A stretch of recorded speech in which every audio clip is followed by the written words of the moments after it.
1 గంట సమయంలో శారదా యూనివర్సిటీలో క్యాంపస్లో మంటలు వ్యాపించడం జరిగింది.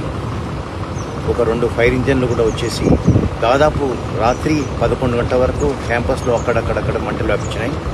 నేను రిజిస్ట్రార్ గారు, కంట్రోల్, మిగతా సిబ్బంది కూడా ఇక్కడ ఉండి వాటిని అదుపు చేస్తూనే ఉన్నాం. కానీ ఇది ప్రకృతి వల్ల సంబంధించింది కాబట్టి it is not in our hands. But మా శాయశక్తుల గురించి 2 ఫైర్లు చేశాను. ప్రస్తుతం మీరు ఇక్కడ చూస్తున్నది గోడౌన్ అనమాట. అంటే పాత డంప్ చేస్తున్న పేపర్లు 22 సంవత్సరానికి సంబంధించినవి. వాటికి ఆల్రెడీ మేము స్కానింగ్ చేస్తాము. సో ప్రజెంట్ పేపర్స్ మాత్రం ఇక్కడ లేవు, అక్కడ మెయిన్ బ్రాంచ్ ఉన్నాయి. కాస్త మీరు వచ్చి మీరు చూసుకోవచ్చు. కాబట్టి విద్యార్థులు ఈ విషయంలో ఎలాంటి ఆందోళన చెందవలసిన లేదు. ఈ జనరల్గా సమ్మర్ ప్రతి సంవత్సరం శాతంలో ఫైర్ యాక్సిడెంట్ జరుగుతున్నాయి.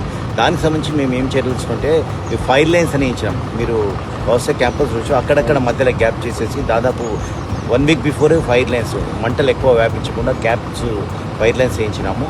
సో తర్వాత మిగతా కూడా భవిష్యత్తులో ఇలాంటి సరిగ్గా జరగకుండా మేము చర్యలు తీసుకుంటాం.